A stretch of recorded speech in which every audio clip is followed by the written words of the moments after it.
Off his head, Sergio! Wow, that is going to make the rounds on social media. That's like a cartoon. Oh my goodness gracious! It is a toupee, And he just took it off. And welcome in to InsideEdge Primetime.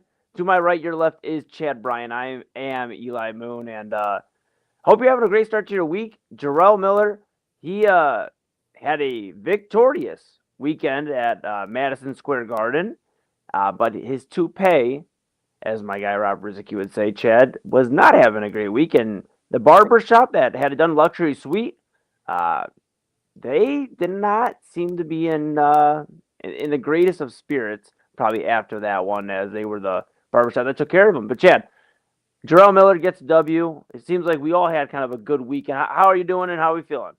I feel like I got my top knocked off, man. I'm feeling fine. I'm feeling pretty good. Listen, today it got up to almost I want to say freezing level, almost up to the thawing level, right? Yeah. I saw 26, I think 26 degrees was the high. That was pretty exciting. I can't remember the last time we were even over 32 degrees. But it's funny because I walked outside and I was like, oh, it's warm. Like it felt like spring. It was a big difference from 20 below 3 days ago. Yeah, I'm all right, man. I'm doing pretty good for a Monday. How are you, man? I am good. It's start of the week. You're right. A heat wave has hit Cleveland, and I just don't know how to feel anymore. But Punxsutawney Phil, he did see a shadow. Okay. Chad, There were conflicting reports. I didn't know which way it happened. Yeah. Well, at least the reports I saw. I mean, Okay. Nowadays there's a lot of reports, a lot of different things, but they had him seeing a shadow, or he saw it. And now the difference is, I believe there's Buckeye Chuck here in Ohio, Okay. and he didn't see a shadow, Oh, which okay. I believe would signify a early spring for Ohio. So yeah, Buckeye Chuck, yeah, he did not see a shadow. So Okay. so maybe here in Ohio we may have an early spring. Okay. I gotta say this before we dive into any sports here. We got a lot to cover here for everybody tuning in. We're gonna talk about the NFL Pro Bowl here in just a moment. Talk about Cleveland centric. So for any Cleveland people out there tuning in, our Cleveland audience, we're gonna talk about who the king of Cleveland could be, and then Roger Goodell did speak with the media. We're gonna talk about all that. Before we get into any of that, though, I think it's crazy what they do with Punxsutawney Phil. Chad, have you seen the display they do with this guy, or this Phil? I mean, they are just like, Here's a guy. Yeah. Wow. they're displaying him to the audience and dance. It's like, Opa! I mean, it doesn't make any sense. I feel bad for Punxsutawney Phil, and I can understand why he's just gonna see a shadow every time. I mean, Right. I would too if you're just dancing around and Yeah, it's 6 more weeks parading me around. you. Yeah. Yeah, I mean, if he could choose, he'd probably choose 12 weeks of winter. I mean, my goodness, crazy. But yeah, just absolutely insane. Thank you for everybody tuning in. This is InsideEdge Primetime. That's Chad Bryan. I'm Eli Moon. We're gonna dive right into it here. And Chad, let me ask you this: with the NFL Super Bowl coming up, there's a lot to be talked about. But would you believe that there's something even crazier going on right at the beginning of the week? Tell me about And it. it's the 2026 NFL Pro Bowl games. It's tomorrow. All jokes aside, obviously the Super Bowl a much more important thing. But are you excited for the NFL Pro Bowl games? Man, I want to say yes, but that would I don't want to lie either. Listen, I don't know. I mean, I'll switch back and forth, and I'll check it out every once in a while just to kind of see the optics of it. It's weird. It's in a convention center, right? Yeah. So punters, you're not going to play. Sorry, because this place you saw the Moscow Center has 37-foot ceilings. What? How you gonna? And I get it. The Pro Bowl's not serious anyway. It's flag football. But it's weird to be a punter named to the Pro Bowl, and then it's like, well, what am I going to go stand there and watch? Like, what do I do, right? Are they going to have Punxsutawney Phil at this thing? They can fly him out west and dance him around? I mean, what are they going to do to make this thing entertaining in a center with 37-foot ceilings? Like, is there going to be I don't know. Are they going to have a meeting about, like, home insurance or something? And the other, I don't know. It's just weird. The whole thing strikes me as very odd, I guess. 2,000 people, by the way, in attendance, in person. Okay. No wonder everybody opted out. Right? Yeah. I get it. I mean, and for the Pro Bowl fans out there, they're doing obviously a skills challenge, and then they're going to do a 7-on-7 flag football game. But yeah, Chad, a lot of things. I mean, the center they're holding it in doesn't seem very ideal for the game of football. No. And then also it just seems like we are long away or far away from the days of Sean Taylor laying the lumber in a Pro Bowl game and Adrian Peterson reading a story about Adrian Peterson being told to chill out. Basically, hey, everybody's having drinks at the pool. Adrian Peterson's locked in, and they're like, hey, you don't have to go so hard in this game. And he ended up running the ball for like over 20 times. Like it just went off, and Right. we're just so far from that. And I'm not necessarily mad. I guess if it's to protect the players, and you see with the Guardian helmets or the caps, the Guardian caps, and everything else in NFL games, you don't want to see your star player go down in a game that's just supposed to really bring people closer to the game or invite casual fans into the game, whatever. Just introduce new people to the game of football and the NFL as a league itself. So Yeah.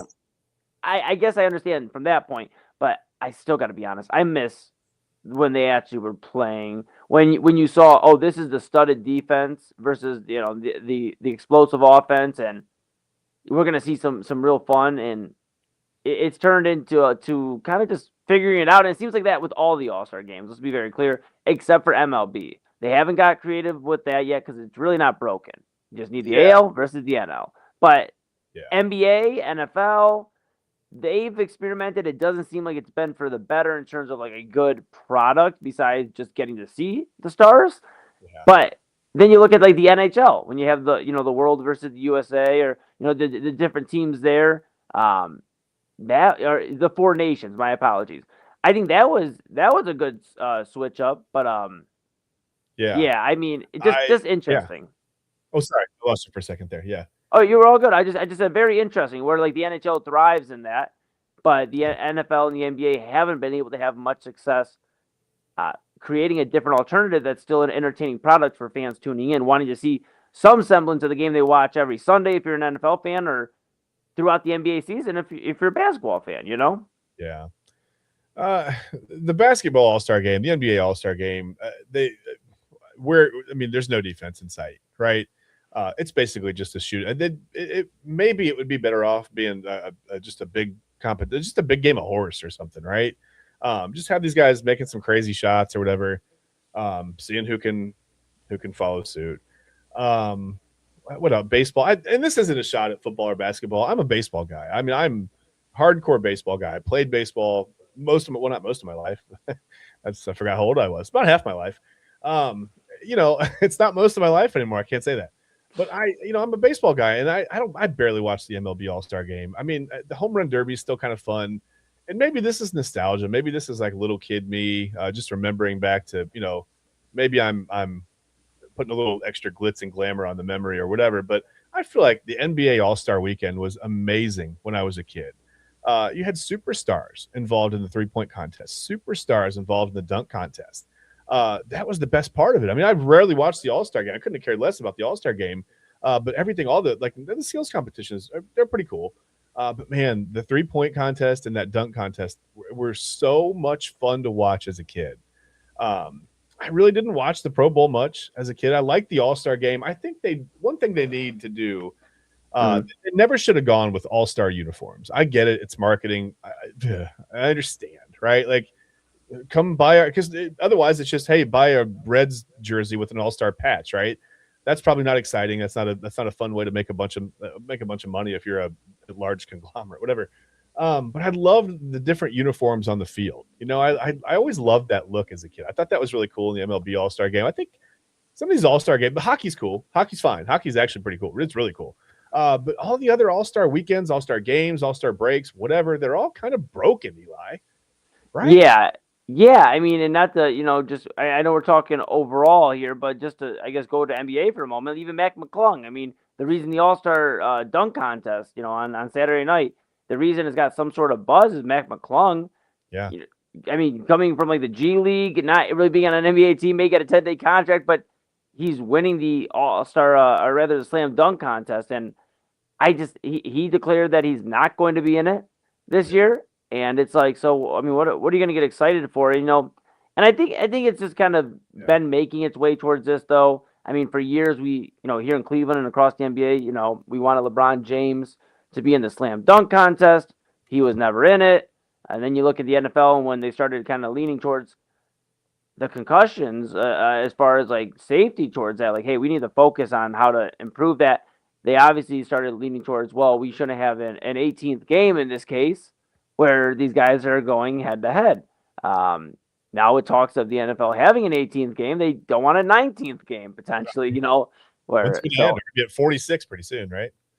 Yeah, I mean, just seems like an odd time. I mean, what would you do? Is there an alternative? What would you do, I guess, to make the Pro Bowl exciting, but also keep it safe for the athletes? Because flag football, I mean, don't get me wrong, I played flag football when I was growing up. It was riveting, but I don't know how exciting it is watching 28 to 35-year-olds play flag football when you watch them, really play football all season long. So I guess what would you do to not only, keep eyes on the sport during this, because that's what the NFL is trying to do, but also I guess make it fun for like us, like me, you, everybody watching. I mean, do you go back to a Pro Bowl like football game, or I mean, what do you do?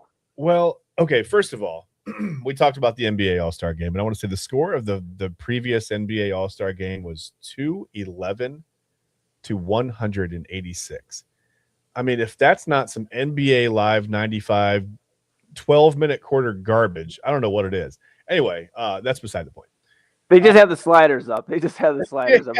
99. I'm shooting threes from half court. I'm draining everything. Leading score has 97 points. Whatever, it's fine. It's me. It's the guy I created to look like me. Back in the day, you couldn't even do that. You had to like pick a player that kind of looked like you, right? Yeah. And then like when they started letting you get to that, you had to have the patience to like sit there and sculpt like the perfect my player. And you bump your controller a little bit too much, and your nose goes back into your face. Like, oh, you know what I mean? I had it. It looked like my nose, and now you can do. I like the companion apps, so like MLB The Show. You can take a picture of yourself and scan it in or whatever. Yeah. Well, it never works. I can never sign in to both at the same time. You have to you have to be like an IT professional. You got to be a code cracker to even figure out how to get whatever. Stupid. Whatever. Okay, so what would I do to fix the Pro Bowl? That's what we're talking about. I've thought about this a little bit. I think this would be fun. Since we're just doing 7-on-7 anyway, who cares? Do we have to have a bunch of substitutes? Oh, lost chat for just a moment here. More people in. Let's make 8 7-on-7. Oh, am I there? Am I back? Yep, you are right back. We lost you for a half second, and we can't miss your plans to fix the Pro Bowl. So please, once again. No, we're all good, man. You never know with Wi-Fi, but okay. So how many people are in the Pro Bowl? How many players do we know? What's the total? So the way they're doing it right now, they're doing 7-on-7 flag football game. The AFC Pro Bowl roster right now, just for everybody at home that's wondering, quarterbacks Josh Allen, Justin Herbert, Drake May for the AFC, and then same for the AFC, just all down the line here. Jonathan Taylor, Devon Achane, and James Cook, running back. Patrick Ricard for fullback from the Ravens. Then Jamar Chase, Nico Collins, Zay Flowers, Cortland Sutton, Brock Bowers, Travis Kelce, and then you got, of course, your line. No offense to the line and linebackers. We got all of them out there as well. It seems like, and then we'll go to the AFC or NFC in a moment, but they're going to rotate these guys in and out like throughout for offense and defense. Just real quick, the NFC offense is Matthew Stafford, Sam Darnold, Dak Prescott. Darnold obviously replaced by Jalen Hurts, and Stafford replaced by Goff. Then you are looking at, and my apologies, on the AFC, Shador, obviously, our guy Shador Sanders, and then Joe Flacco for Drake May, Flacco's first appearance. So back to the NFC here. Stafford, replaced by Goff, Darnold, Hurts, in for him, and then Dak Prescott, and Jahmyr Gibbs, Christian McCaffrey, Bijan Robinson, Kyle Juszczyk, then Puka Nacua, Jackson Smith, and Jigba, replaced by CeeDee Lamb, George Pickens, Amon-Ra St. Brown, then Trey McBride, George Kittle, who's replaced by Jake Ferguson, and then, of course, your lines. So that's that. I mean, that was just a quick rundown real quick. Obviously, some replacements for May and Darnold. They're in the Super Bowl this Sunday. But, okay, so, 7-on-7, it seems like they're rotating them in and out. The long story short for you. Okay. So instead of one 7-on-7 game where you have the AFC versus NFC and a bunch of guys rotating in and out, you can't keep track of what's going on, why don't we let 10 more guys in? 98 guys, because we have 88 guys, 44 from each conference right now, right? Yeah. So we let 10 more guys in. We have 49 from each conference. Now, you don't even have to do that. You can just split it up. You can have 14 teams of 7 guys. You don't need a substitution for a 7-on-7 game. Let's have a little tournament, right? Like first team to whatever, 30 points or whatever, 35 points wins. We could have a whole 7-on-7 tournament. You could go back and forth from game to game. You could have 2 separate fields going, right? 2 different games. You could even break it down and go half the field, right? So you could have 4 games going on at once if you have a facility with 2 fields. Have a little mini tournament. I think that would be so much more fun than just watching these guys go out and go through the motions. I think because when you make it a little bit more of a competition, and now you're there with your 6 other guys, like you want to win, right? Like it's kind of a big deal. Like it's a smaller group. It's more intimate. I think you just all of a sudden it like kind of brings up some creative juices, and you want to go out there and win that thing, right? Maybe there's a little cash incentive or whatever for the team that wins. Maybe you do it like the NBA where you have 14 team captains or whatever. We'd have to let 14 quarterbacks in. I mean, everybody's gonna be really mad at that. But I think maybe less guys would opt out if there was a chance to go out there and have a little bit of fun and compete against your buddies, and like you might end up on a different team than your teammate, but that's how it goes. I mean, it's a 7-on-7 tournament. I think that would be one way I think you could fix it up that way. I would watch that. I think I would actually be interested in that. I think that's a great idea. I think also just to enhance that, the skills challenge, they have like the quarterbacks throwing, and then they have the different ones. I think they should make it more like an NFL combine. Okay. Where maybe you put like a relay race where like, okay, quarterbacks throw, they have to hit, the target 3 different times. And then after that, you can get like a 40-yard dash from one of your receivers or, whatever. Like, I just think putting like that, like some sort of relay race factor in, of course, you got to put some compensation, some prize to make it worthwhile for the players because they're not going to just go full out in a relay race. But I think it would be cool like that. And I think just having something different, I don't know. At this point, you got to, I guess, keep trying something different because I don't know. I'll probably tune in to answer, I guess, the question about if we're excited. I will tune in to see if, it's worth watching. But I guess more so just to hear like what the guys say. They do a lot of interviews during these Pro Bowl games and like ask guys what's going on and how they feel and if they're impending or whatever free agent. I think it'll be interesting just to hear what these guys say. But as far as like the games, I'm not grabbing popcorn and watching the 7-on-7 flag football game wondering what the outcome is going to be. Because these guys don't care.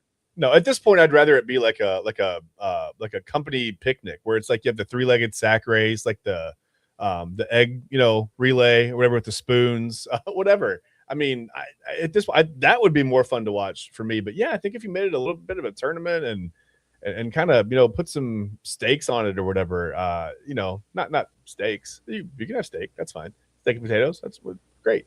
I just think that sounds great. Yeah, it does sound good. I just think if you put something on it, I think it would be more fun to watch instead of just one game with that whole huge roster of 44 versus 44. I mean, it's basically like 2 full NFL teams going at it. Just break it down and have little mini 7-on-7 games. I think that would be a lot of fun, actually. But whatever. Yes, I'm absolutely with that. And you know what? We have some people tuning in, and thank you everybody for tuning in. Make sure you go ahead and give us a follow, subscribe wherever you're at on Inside Edge Network at Inside Edge Net on all the socials: TikTok, Twitter, Instagram, YouTube, and Facebook. But we have a comment here from Mark F5X8D Chad, and he asked, "What is the Pro Bowl?" What even? And we're trying to figure that out too, Mark. We don't know. Nobody knows. Chad and I are trying to break that down here. We've been trying to figure it out for the last 18 minutes or so, and we still aren't sure. So if you know what maybe the Pro Bowl could do to impact NFL viewership and maybe be a little bit more fun for the fans. But all kidding aside, obviously NFL 2026 Pro Bowl games tomorrow, the skills challenge, the flag football game. It's going to be very riveting. If you're just looking for something to watch. I mean, we were talking, Chad. Are they going to have a riveting competition? Are they going to actually have guys riveting? Is that a thing? They're going to make their own jeans? I don't know. That sounds fun. That'd be wild. But it's, we talk about here in Ohio, obviously that big winter storm Fern hit a ton of the United States. Obviously the states that get a lot of snow are still getting, cold weather, snow, things like that. And just having like cabin fever for a lot of the, the colder states. And I'm sure people, are looking for things to do, especially where it is cold in wintertime. And so I guess, is it the Super Bowl? No. But is it some football, something, at least something to watch and hear from some of the people you'd like to hear from if you're a sports fan? Yes. So it's better than, tonight, I'm a wrestling guy. Not as much as I used to be in terms of watching it every single week, but I actually put on Monday Night Raw, watched it tonight. I'm going to finish after we get done with the show. But all day, I'm like, man, there's like nothing to watch. At least tomorrow, like you turn on, TV, or you tune into the Inside Edge Network, and hear some of our thoughts. You'll at least be able to have some like conversation about the Pro Bowl, Super Bowl stuff filing in, Media Row, like just things picking up. I think that's what we need. The world needs that. In the days of cabin fever, we need something, and Pro Bowl may at least give us some sort of excitement. Let me ask you this: do you think it would have done better on a typical football night, like a Sunday or a Monday, even a Thursday, a Saturday, anything? I don't. A Tuesday feels so random to me. That's the only day. I guess that was the only day the Moscone Center was available. I don't know, weddings or something. I have no idea. Yeah. They're like, sorry, we have a few weddings booked Saturday, Sunday, so we can't. So we have a crochet convention on Sunday. We can't do. Oh, well, we'll take Tuesday, I guess. Well, it must be because like Media Row is like heating up during the middle of the week, so maybe they want to get the Pro Bowl like as like the official like real commencement into like the swing of Super Bowl week. That's the only thing I could think of, but it is in San Francisco, like we mentioned, at the Moscone Center. It was in Orlando, I believe, the last year or two. I mean, and before that, Honolulu. Papa Moon, shout out Papa Moon. But he goes, isn't it in Honolulu like it always is? I was like, oh no, Pops, it hasn't been in Honolulu in a minute. Real quick story: Papa Moon fell asleep in 1999, and he just woke up. So we're all, he had a nice nap. Yeah. Hey, no, absolutely. Shout out Pops.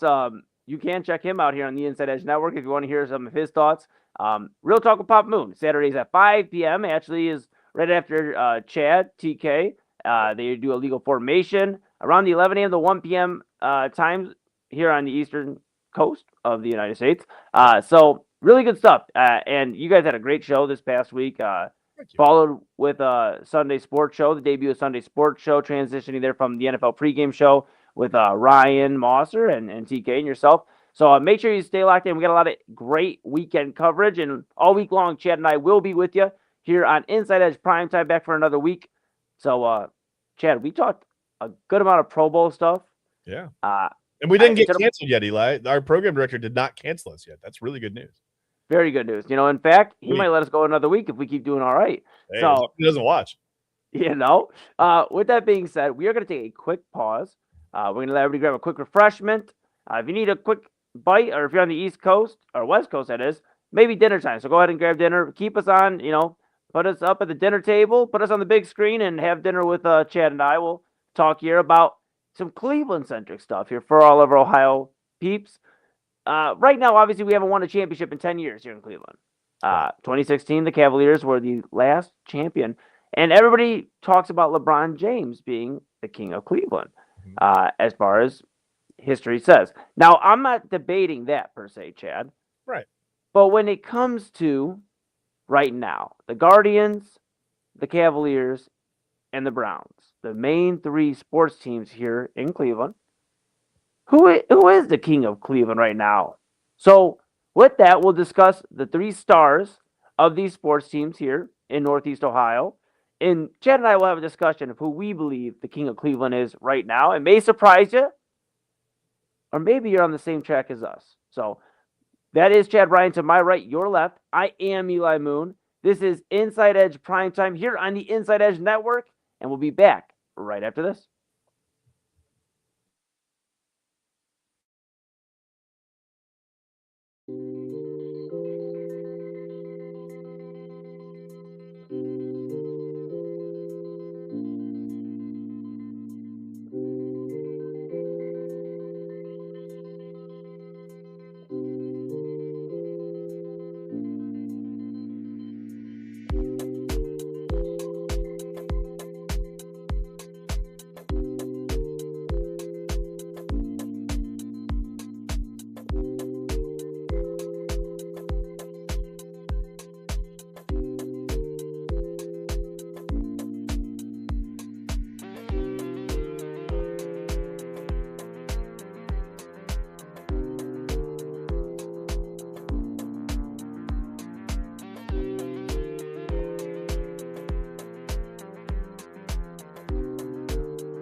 And welcome back to Inside Edge Primetime. To my right, your left is Chad Bryan. I am Eli Moon.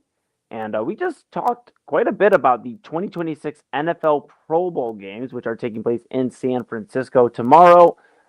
Just getting you excited more and more for the Super Bowl matchup between the Seattle Seahawks and New England Patriots. This Sunday, we'll have coverage all week long here on Primetime about obviously what happens in the Pro Bowl games. And then leading up to the Super Bowl, I haven't made my prediction yet for the Super Bowl, Chad. For those that are wondering why I haven't and why I would bring that up, I did do main event yesterday with Double A Anthony Alford, who it was his 34th birthday once again. Happy birthday. One more time, Double A here on the air. Hope you're enjoying the first full day of being 34. And then Rob Rizicki. It's all down here. And then Rob Rizicki. But we went over the Super Bowl, and they made their predictions for who they feel is going to win. I did not make my prediction yet. They wanted me to wait, and I appreciate that. Calling the game? No, you're not calling the game. Yeah, no. Well, I mean, unless you guys got news for me. But with that being said, I'm actually going to make my prediction on Friday. So on Friday, you hang on to your prediction because you're going to be on the air Sunday for the Sunday Sports Show. So you'll make your prediction with TK and and Ryan. But I'm going to make my prediction here on Primetime Friday. All right. I will be sure not to miss it. Oh, wait, I'm on it. Oh, yeah, I'll be here. Yeah. I hope you'll be here to hear it. But interesting enough, before we pivot here into what we're going to talk about here next, Double A and Rob both chose the Seahawks. Okay. And I think that, I guess that they are the favorite right now, but so decisively. Rob said by 10. Okay. The Seahawks would win. And Double A predicted that the Seahawks are going to have a walk-off touchdown. Right. But the Patriots will cover the 4.5 spread. Okay. All right. So last possession. That's fun. That sounds like fun. Yeah, it's going to be interesting. I got a lot of thoughts here about the Super Bowl. We'll talk about them throughout the week, but I got a lot of things to say Friday. Very excited about that. So, Again, this is Inside Edge Primetime. That's Chad Bryan. I'm Eli Moon. Again, we talked about the Pro Bowl. We're going to dive into Cleveland stuff here for this next segment. And for all our Northeast Ohio fans, we tend to use the word king and Cleveland, those two words, and then we think of one player, LeBron James, who won the only NBA championship here in Cleveland, first championship in 52 years, back in 2016 with Kyrie Irving, Kevin Love, J.R. Smith. Just all the guys out there that we love on that team. It's been a while, Chad, since we could really say there's been a king of Cleveland, somebody that stands out. Guys have been jockeying for the position. You could say over the last 8 to 10 years. Yeah. Now we're at a point now where every sports team in Cleveland, despite not having a championship, have made their mark on the city. And some have had kind of a tumultuous last few years. Yeah. Some have been smooth sailing, and some we're just not sure if they might end up in a New York Knicks jersey. Oh, okay, I don't want to give too much away. But Jose Ramirez, he's going to play basketball? You just never know when you hear about the national media. You know, the national media, they always want to talk about Donovan Mitchell and a New York Knicks jersey. It's so silly. All jokes aside, we love Donovan here in Cleveland. We hope he stays here the rest of his career. Which leads me to the question. Who is the king of Cleveland right now? Is it Myles Garrett of the Cleveland Browns? Is it Jose Ramirez of the Cleveland Guardians? Or is it Donovan Mitchell of the Cleveland Cavaliers? Is Mike Napoli not a choice? He was actually left off of the ballot this year. They don't believe that he may be in the Prince of Cleveland category. All right. Party at Naps. That was a fun time. It was. It was actually a really fun time. That team was a lot of fun. Oh, man. I think that for me, do you want me to answer this or are you going to go first? Do you want me to answer it? I would love for you to answer it. Okay. Well, there's no definitive answer because it's all opinion based. But I think to me, this is an easy question. It's an easy answer. I think a lot of people would agree with me. If you don't, by all means, let me know in the comments. If you're watching whatever and you disagree with me, I think it's got to be Jose Ramirez, right? I'm not even sure it's close. No disrespect to Donovan Mitchell. He is shouldering a lot of load, right, for the Cavs. He's asked to do a lot, and he does a lot for the Cavaliers. Myles Garrett, I don't think you can be the king of Cleveland if you've actively asked to get out of here. And again, no disrespect, because for what it's worth, last year when he made the trade request, demand, whatever you want to call it, I think a lot of people, including me, agreed with him or sided with him or at least felt, empathy, right, for him. We understood. I mean, the Browns felt like they were going nowhere. Supposedly promises were made, so he signed the contract. I think those promises had mostly to do with money. It's really hard to turn down money. Some familiarity, right? You get to stay here. You don't have to go get used to a new city, a new team, a new scheme, a new franchise, a new coach, blah, blah, blah. What the whole list, the list goes on. There were rumors that, he was promised a certain quarterback and that fell through, whatever. I don't know. I have no idea. But I don't think you can really be the king of Cleveland if you've asked to get out of here in a kind of, like you said, a little bit of a tumultuous way. I assume you were speaking of Myles Garrett when you mentioned the word tumultuous a moment ago. Yes. Yeah, I don't know that we can really crown him the king. I mean, I get he's got the single season sack record. He is the, no questions asked. He's the best player on the team, right? He may even be the best player at his sport in the city, but that's really close between him and Jose Ramirez. To me, it's Jose Ramirez. The guy literally took a hometown discount twice to stay here. He's just an amazing person, right? He's a competitor. He knocked Tim Anderson out. The list goes on, Eli, for reasons that I'm picking Jose Ramirez. He's a great family guy. Don't sue us, Fox. He's a great family guy. Be careful. Yeah. Anyway, he's a great guy. He's for all intents, he's a great teammate, great leader in the clubhouse. He's excellent with fans. I mean, there's just nothing. I couldn't even pretend to speak ill of Jose Ramirez in any way. To me, it's just an easy answer. It's Jose Ramirez. Now, let me give you a follow-up because I really don't disagree with your thoughts. Okay. I do think Myles has caused too much of a ripple to be the king of Cleveland. I feel like we bought his love as far as the contracts that we've given him. And, it's like a messy divorce, and now we get him the nicest Christmas gifts. So yeah, exactly. You look at Donovan, you look at Jose. I think it's Jose right now, clearly, because he signed not one but two extensions to stay here. You mentioned what he's done for the community, just a stand-up guy, very, very committed to Cleveland. Even says, right now he's 50% Clevelander, and that's how he views himself. It's very cool. Now let me ask you this. I'm going to ask you another question. Because Donovan, here's where the tricky thing gets to here is, okay, the Cavaliers have won the last championship. So the franchise-wise, they should be the most loved, though we talked on the main event. We've talked here a little bit about Brownstown and how the city in Cleveland, Cleveland here, where we're based, they love the Browns. We love the Browns here. So I know a championship could completely change the landscape there, but seems like we're a little far off, and it may not happen in the Myles Garrett tenure, just being real. So with Donovan, though, everybody talks about him. I joked about, they talk about him being a New York Knick or anywhere else or this, but he's always on every commercial. They're interviewing him on ESPN for a Cavaliers game. He's an all-star, multiple time all-star, since he's been here. Signed a contract extension right when he got here, right, to make sure that, hey, I'm going to stay here. And makes me think, I think a championship could completely change the thinking. And I love Jose Ramirez.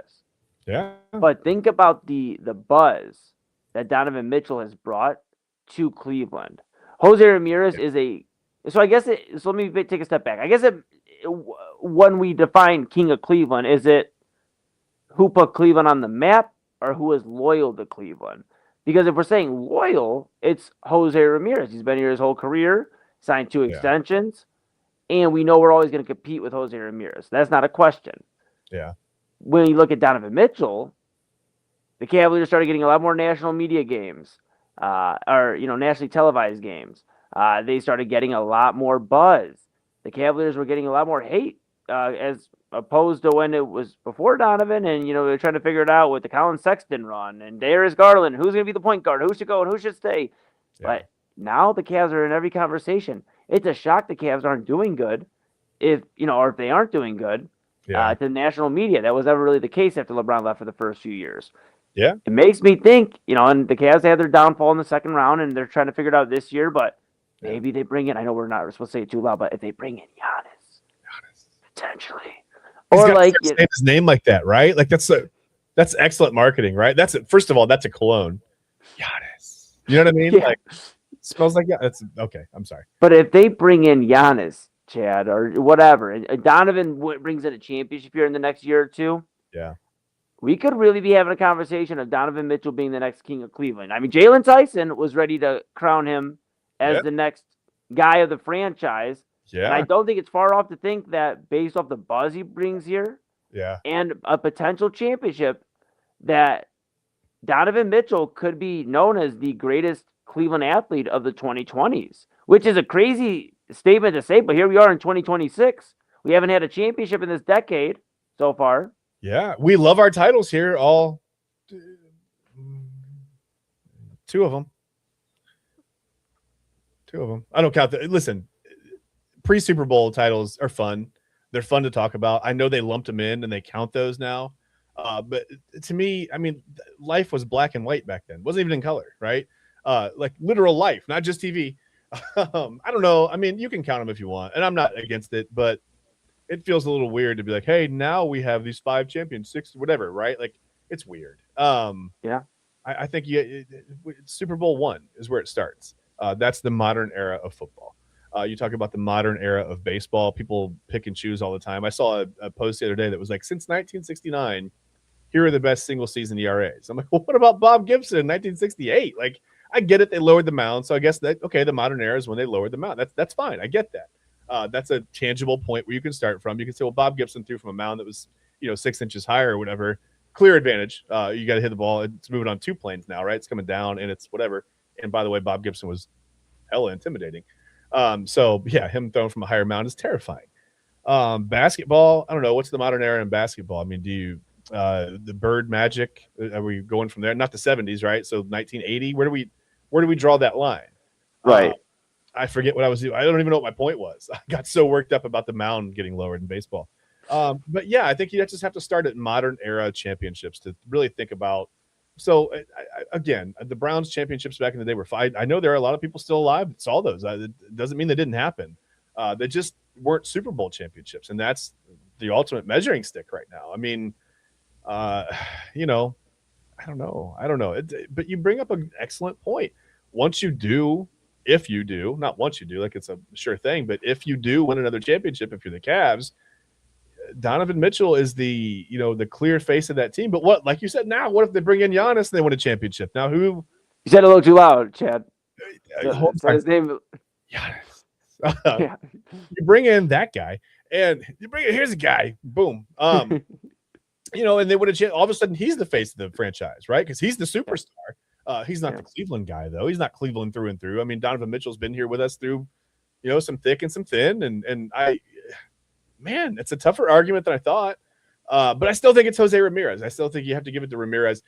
Here's the weird way I looked at it while you were talking. I thought, okay, so if the aliens came down, right, and we could send them one representative, this is a Cleveland guy. Doesn't have to be from Cleveland, right? It's just like, this is our one representative. Like, I don't know. Do you want him to? First of all, Myles Garrett's going to try to get traded there, right? He's going to be like, "Do you have football? I'll come sack your quarterbacks. Please bring me to your planet." We can't have that. Donovan Mitchell, I don't know. He might. I mean, I just think Jose Ramirez would be the guy. And there's nothing wrong. I don't mean to disparage Donovan Mitchell at all in any way. I just think if we had to send one representative to go talk to the aliens, if they pop down out of space today, I'd want it to be Jose Ramirez. I just feel like we would have the best chance of. If they're here for bad stuff, he'd save our city, right? Like somehow Jose Ramirez would save the city. You put the Superman cape on him, and now he's not only a top 5 player in MLB, he's also the guy who saved Cleveland. So, it was a weird way of thinking about it. But I just was trying to make a funny, reference. I'm like, well, let's go completely outside the box. I just think it's Jose Ramirez. I mean, and I'm not going to argue with you. I don't think anybody in Cleveland's going to argue with you. I do think it is an interesting conversation, though. While we'll be here on the Inside Edge Network discussing on Primetime, because we're not going anywhere.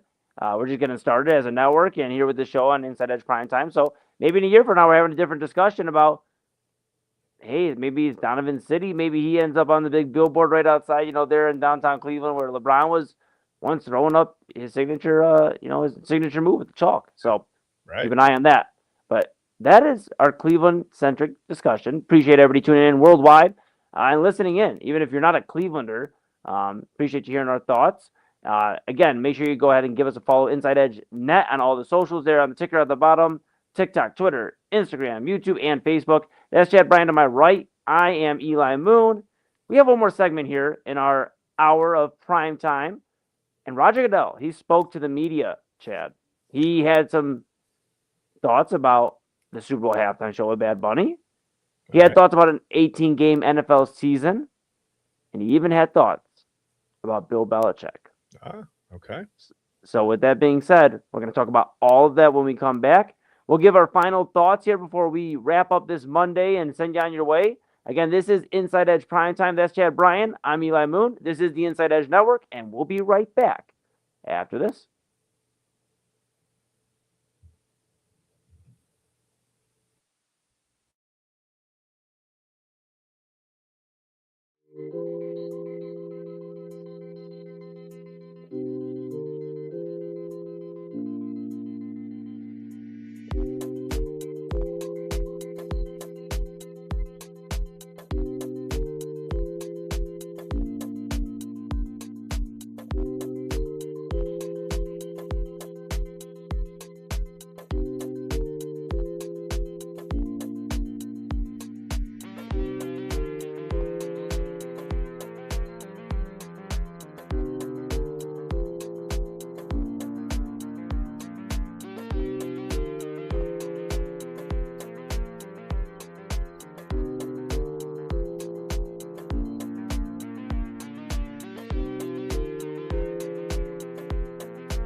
And welcome back to Inside Edge Primetime. That is Chad Bryan to my right, your left. I am Eli Moon. This is the Inside Edge Network.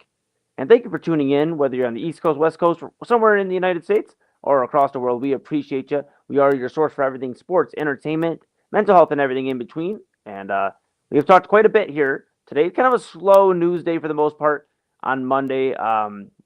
But we did talk about the Pro Bowl games taking place tomorrow. We talked about some Cleveland-centric things and who really has the crown in Cleveland right now as far as Jose Ramirez, Myles Garrett, and Donovan Mitchell go.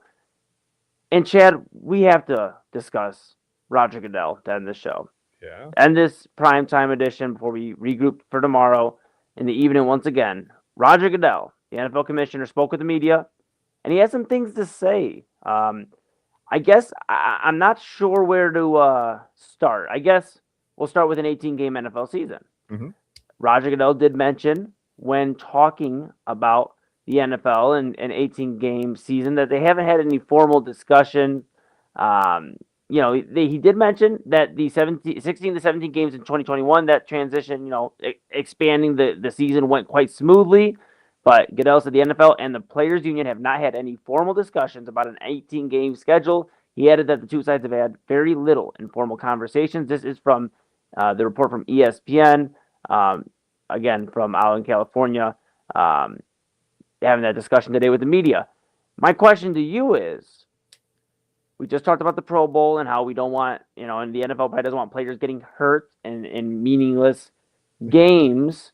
We see how often there are meaningless 17 games, the 17th game for some teams, where they're resting players or they're out of it or whatever, or regrouping for next year if they had a down year.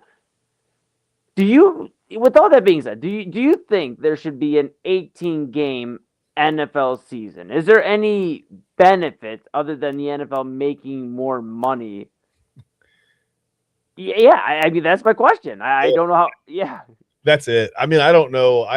Physically, if you've ever played football at any level, it's pretty demanding. Obviously, adding another, it's just weird because then you take a preseason game off, and the big concern is, well, we want to eliminate preseason games because we don't want guys getting hurt. Well, guys get hurt in regular season games too. I mean, I don't know. I don't have any specific problem with an 18-game regular season.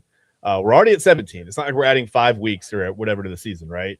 If we're going to do this, would it be 2 bye weeks then for each team? Would you get 2 byes? Yeah, that's what it would seem. You can't. I mean, you already have 1 bye for 17 games. You couldn't put an extra game and not expect a bye. And players have been pretty vocal about that. Even in this ESPN article, just reading from different players having discussions. Yeah. Even Cooper Kupp, it says in this article that he hinted that owners would have to give a bigger piece of the financial pie to get an 18th game done. For the 18th game to happen, there's obviously going to be some negotiation, Cooper Kupp said. There's some things give and take. Unfortunately, it's one of those things. If the 18th game is on the table, there's going to have to be some talks about what makes that worth it to the players. And we'll get to that point. We'll cross that bridge. Yeah. Salary cap's going to have to go up. Roster sizes would probably have to increase at some point from 53 to 56, 57, maybe 60 guys. So here's a couple of things that happen. Now, you take a little bit of a risk of watering down some of the talent in the league, right? Because you can't keep adding weeks to the season and expect teams to run with 53 guys.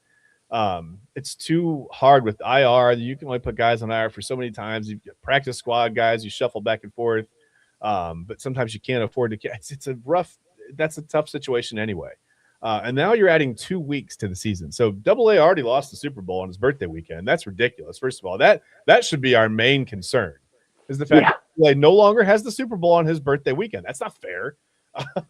But now you're pushing it out almost to the end of February, right? Like now we're almost into March. The NFL is already this they've absolutely mastered being relevant the entire calendar year. Okay. I think the more football that you add, like I said, you're going to have to add players. Roster sizes are going to have to get bigger. You've got another 2 weeks of the season. I think you almost run the risk of watering down the product a little bit. And I get it. It's another week of football. Everyone's going to tune in. Yeah, sure. They are.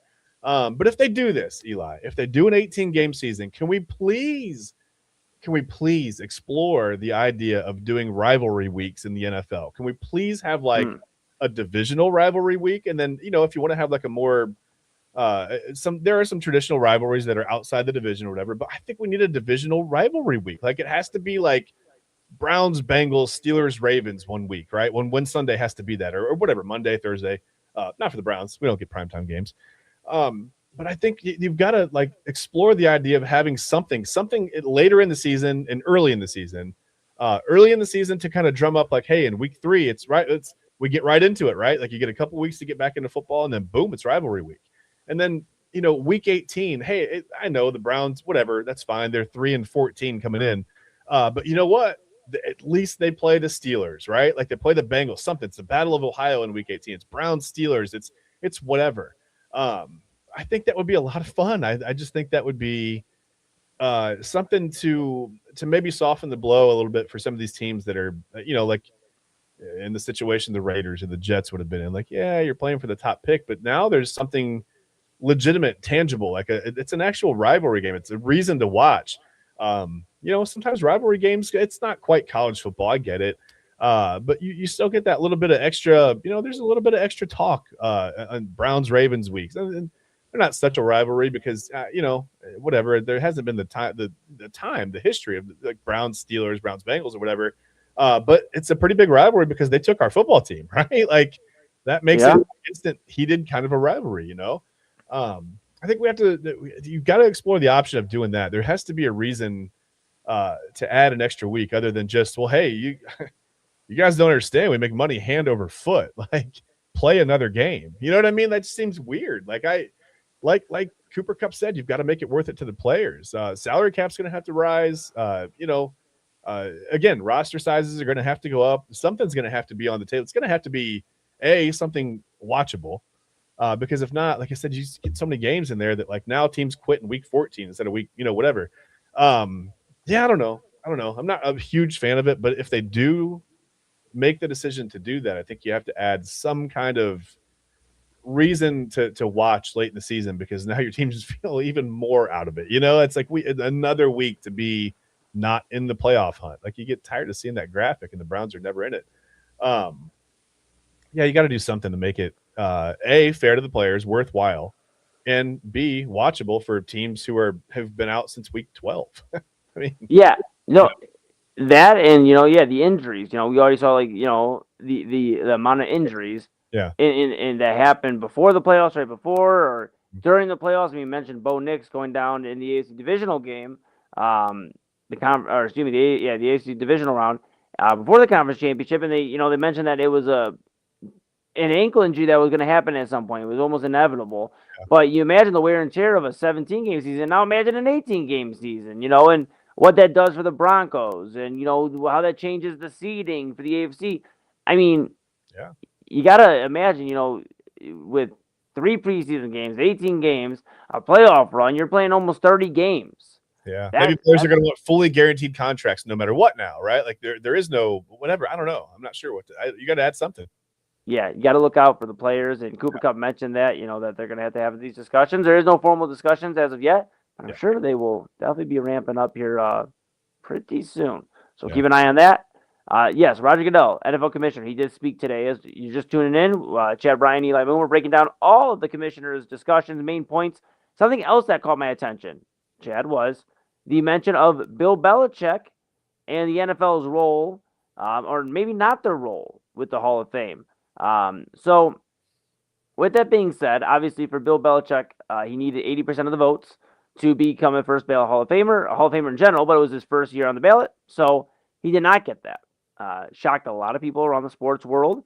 And when Goodell was asked about it, he said, "We are not involved in it. Bill Belichick's record goes without saying. Same with the Patriots and Robert Kraft, who's also a candidate. They are spectacular.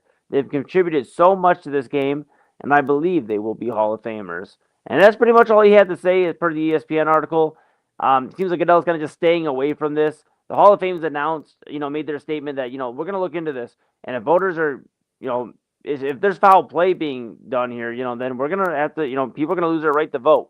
I was very strong in my opinion yesterday on Main Event when talking about, the Bill Belichick Hall of Fame snub that any voter that is taking emotions into this, it shouldn't get a right to vote in this Hall of Fame. I even gave you a little credit for you saying here on this show. It's not the Hall of Fame, Hall of Most Liked, rather. It's the Hall of Fame. Yeah. And Bill Belichick should be in. He should have been in this year. Yeah. I even posed a question. What does it mean for Tom Brady? We've had a discussion on this show, and it's going to be interesting with Robert Kraft. We'll find out if he is a finalist, if he got into the Hall of Fame very, very soon here. Well, Right this week. If he did, Eli, ooh, we have a whole nother discussion on our hands, right? Because if Belichick has to wait, Kraft should have to wait. Yeah. I mean, he's every bit as involved, probably even more so in those things that you say that, maybe they weren't his schemes, but you don't do anything in an organization like that without the owner knowing of it or wind of it and being aware or whatever you want to say. I don't know. I don't think there's any situation where Bill Belichick ever texted Robert Kraft and was like, "Can I film the Jets?" You know what I mean? Like, I don't think that happened.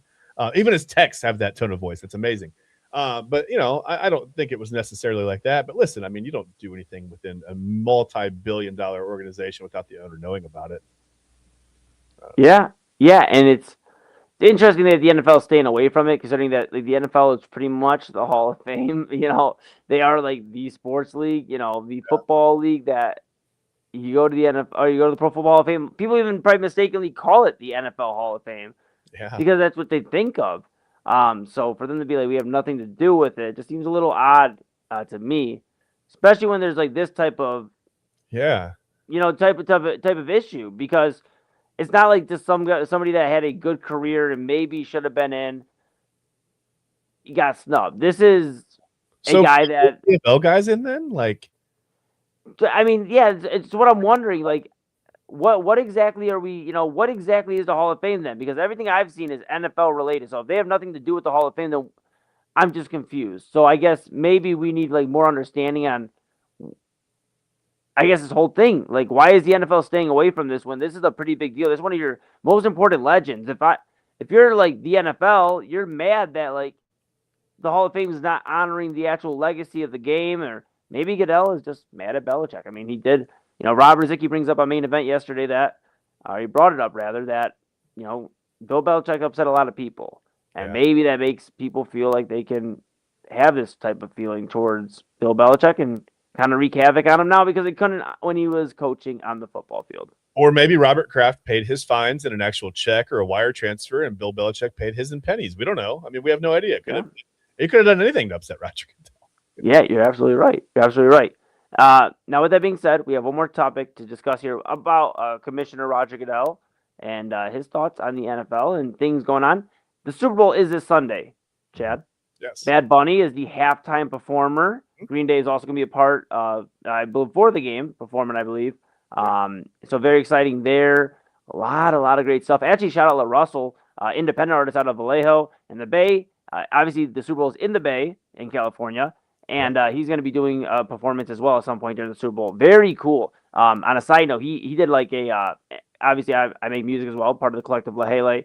La Russell did a pay what you want for his album, so you could pay any price for his album. He had even Kyrie Irving, I believe, paying $11,000 to the album, and so he sold, I think it was around 20,000, 21,000, I think, albums he sold in a month independently. So he's going to be performing at the Super Bowl too in some capacity. So very cool, and shout out to all those guys. Yeah. But Roger Goodell talked about Bad Bunny. Obviously, with the state of the world, it's going to be a pretty important halftime show, and polarizing. Yeah, and it's going to be interesting. Roger Goodell did mention when asked about Bad Bunny through this ESPN article, when he was asked about political statements, if he expected political statements from Bad Bunny, Green Day, or anybody else, any artist performing at the game, he said that Bad Bunny understands that the NFL is providing a platform to unite people and be able to bring people together. He says, quote, Bad Bunny is, and I think that was demonstrated last night, one of the great artists in the world, Goodell added. And that's one of the reasons we chose him. So he doesn't believe that there will be any statements. Now, if you watched the Grammys last night, Chad, and I don't know if you got a chance to see any of the Grammys. Bad Bunny, he won Album of the Year. First Latino artist to win Album of the Year. He was very emotional winning that. And congratulations to him. he's done almost everything, it seems like, at this point. He did some WWE. He wrestled in Puerto Rico against Damian Priest. I mean, he is just doing the thing. And obviously, during his speech, he let it be known his feelings towards ICE and in the world and everything going on right now in the United States. Mm-hmm. So, I guess my question to you is, just, are you excited for the Super Bowl halftime show? Because we can get into it, we can get into the worldly things of it, but I think we know, obviously, what sometimes what doesn't need to be said is already understood. Yeah. And with that being said, are you excited to see how this halftime show goes for Bad Bunny and all involved? Yeah, I am. And sometimes I think I don't really like to touch the political part of it, right? It shouldn't be it shouldn't be this much of a mess. And I think you have to remember that the First Amendment is the First Amendment. Like, you can't prevent someone from expressing their opinion because you disagree with it, right? Hate speech is not included in that, right? That doesn't that we shouldn't be. Why is there? I mean, we shouldn't even be worried about hate speech. That's not even the thing. Work together to move forward, right? That should be the goal. That should be the plan. Yeah, you can't. Well, hey, that violates my opinion, so that doesn't fall under the First Amendment. Is not a thing. Okay, so just forget that. Okay, everybody's going to have their own opinions. Every artist, every fan, every player, every coach, and it's perfectly okay for them to express those opinions. Like, don't tell people to just dribble. Don't tell people to just run the football. Don't whatever. Just go sing. These are human beings, right? With feelings, and they have opinions, and it's perfectly fine that they get to express those feelings. So that out of the way, yeah, I'm looking forward to it because I think for one, there's going to be a lot of eyes, on the halftime show, and I'm just interested to see just from the human interest side of it. I just want to see how it goes. Yeah, I mean, things are very charged in the world right now. I wish it wasn't that way. I wish that, I wish we didn't have these two divisive sides of America versus America. It's nonsense. People versus people, for that matter. We all are human beings. We live on the same planet. There is absolutely no reason we shouldn't be fighting over religion. We shouldn't be fighting over, whatever. Your policies are better than my policy. Or wait, nobody says that. My policies are better than your policy. It's nonsense, right? Well, it's just hard to touch this topic without talking politically. Really, Eli. Yeah. It's a polarizing thing, and it everything shouldn't be so us versus them, right? But it is, and it always has been, and maybe it always will be, which makes me a little sad, to be honest with you. I guess naive. Maybe I was a little naive when I was a kid. I thought, well, it's just America, right? It's red, white, but we all work together. Like, it's the melting pot. It's this, it's that. It doesn't feel like that anymore. It feels like it's very much, us versus them, me versus you, whatever. You can get into all the sides. It's not really a constructive conversation anymore. It degrades to name calling, and it just, people make really weird comments online about it. No one's willing to hear out anything from the other side. And you got to understand that when people say things that are so offensive, so really things that violate the basic principles of our Constitution, there are going to be people that are upset about it, right? Yes, the First Amendment is the First Amendment, but again, I don't think that was ever designed to promote hate speech and to promote violence and to promote whatever else is going on. So yeah, I guess maybe in my little world, Eli, I'm just going to be naive and just watch the halftime show for what it is. It's going to be a musical act. I'll watch Green Day, I'll watch Bad Bunny, whatever Green Day before the game, whatever. And I'm excited to see the Super Bowl, right? I don't want it to devolve into this huge argument where it's like one side versus the other. We know that it's probably going to, unfortunately, and things get misconstrued. I mean, there were arguments over just last year's Super Bowl show, the halftime show. And it's like the simplest thing. And now there's a counter halftime show. We've never done that before. It's just everything. It's odd. It is odd. Everything. Well, what about my show? What about my this? What about my that? What about our show? What about our halftime show, man? This is America. We're a country. We are on the same side. We're supposed to be on the same side. The two-party system isn't designed to be an all-out brawl, but it's supposed to work together, right? It's supposed to be something that works in unison. And again, I'm not trying to get into the political aspect of it, but it's not working in unison. It hasn't for quite some time. Quite honestly, it feels like the two-party system's a little bit broken, and that leaves, there's like a divide right down the middle of the country. It's unnecessary. It doesn't have to be this way. So yeah, I just wish it was just a halftime show, right? I don't. What's the point? I mean, this is a huge art. You can say that this isn't relevant. This isn't what the people want, but this is the album of the year. This is the artist who won album of the year. I mean, there's not more of a ringing endorsement. And album of the year, like out of all categories, all genres, that is, Bad Bunny won album of the year. I mean, a historic Grammy win. You mentioned, Chad, Kendrick Lamar last year. Yeah, Dr. Dre, a few years, about what, 4 or 5 years ago now. Which was right in my wheelhouse from I mean, that's the music I listened to growing up. That was really cool to see. And just, I mean, very, just powerful performances. Yeah. And that's what we're looking for. I don't listen to Maroon 5, but I watched that halftime show and I was like, okay, that was cool, whatever. Prince had a great one. I think sometimes if you embrace things that you don't understand and try to maybe learn a little bit about them, or learn like what makes that artist tick, or what makes the people who listen to that artist tick, I think it's a lot easier than just going, that's not my cup of tea. Not going to watch it. Don't care. Yeah, it's such an ignorant way to look at it. I mean, if you take the time to learn about the things you don't understand, you might not fear them so much. Yeah, no, I agree with you. I'm excited for Bad Bunny. I'm excited for the halftime show. I'm excited for the Super Bowl. And like I said earlier on in the show, I'm going to give my Super Bowl prediction on Friday here on Inside Edge Primetime. So make sure you stay tuned in all week here on the Inside Edge Network. Yeah. And Chad, I've had a great time starting the week off here, man. Yeah. We're going to dive into our final thoughts because you know what? I'm sure we have a few things we didn't cover, or things we'd like to just get off our chest here before we dive into our Tuesday. So I just got a lot on my chest right there. I might be all good. Maybe it's your final thought now. Well, I'll open up the floor to you first. Do you have any final thoughts here before we wrap up this Monday edition of Inside Edge Primetime?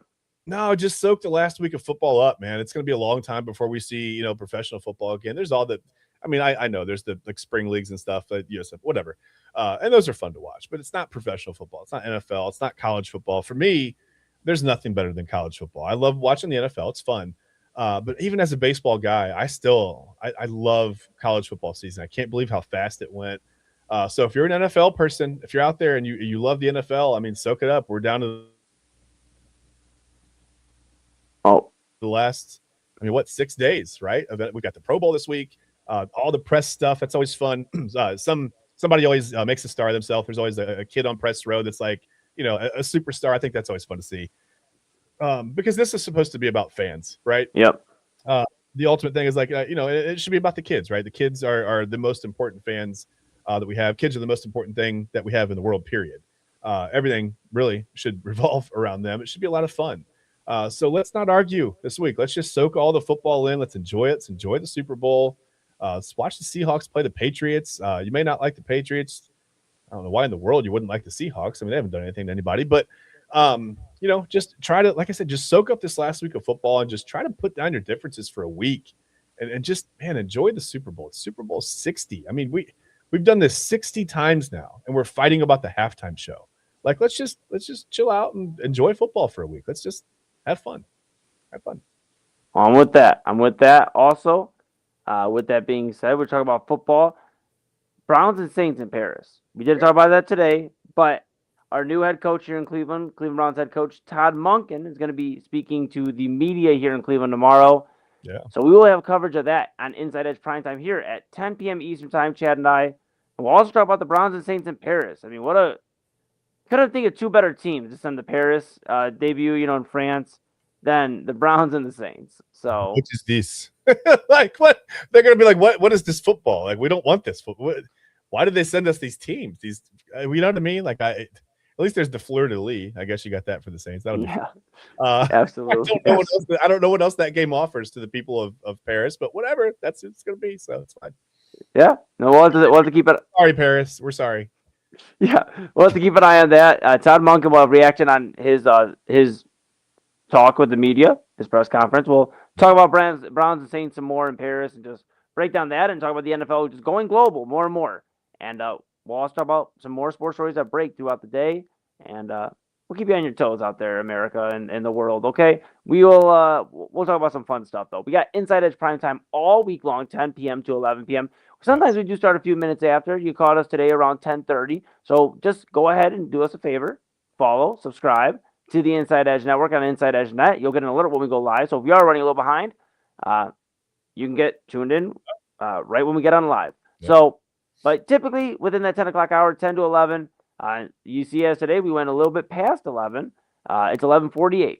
So we gave you a little over an hour. Just wanted to get some stuff off of our chest and talk about some important things here. So that is the end of this edition of Inside Edge Primetime. We'll be back tomorrow with a very, very fun show and some more, some fresh Cleveland Browns news and so much more. So with that being said, make sure you give Chad Bryan a follow at Real Chad Bryan. I am Eli Moon at the man they call Moon. And this is Inside Edge Primetime here on the Inside Edge Network. Everybody have a great rest of your Monday. We got about 12 minutes left on the East Coast, so soak it in and get ready for your Tuesday, and we'll be back with you to recap a very eventful another day in sports. Till then, this is the Inside Edge Network. Chad Bryan, Eli Moon. This is Inside Edge Primetime. See you tomorrow.